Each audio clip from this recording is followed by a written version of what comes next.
Good afternoon, sir. I am Julius Lassi of SBA M2 is pero ba sir para po regarding sa gender discrimination?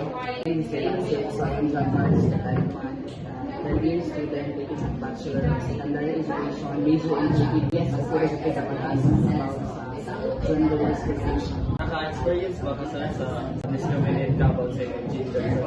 Yes, honestly, naka-experience ko of discrimination since I was elementary until high school because ako ang gender preference that I'm gay and para sa ko akin, wala man ako gibuhat sa ilaha, I didn't do something wrong.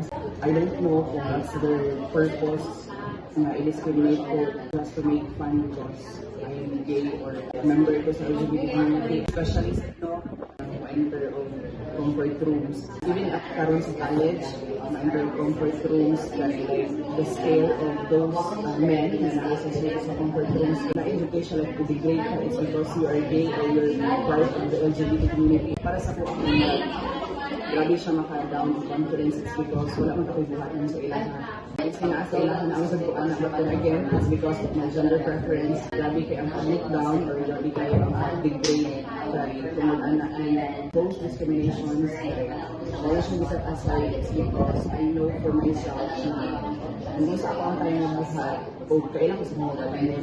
Then again, bili lang sa malikayin ang ako confidence, kumpiyansa sa mga kapatid because kaya siya, ang discrimination na throws in and also define sa inyo kung saan ka sa person.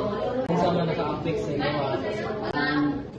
Emotional well-being ng the person kaya sometimes hindi mo dyan malikayan yung overthink ka just because mabiling saan na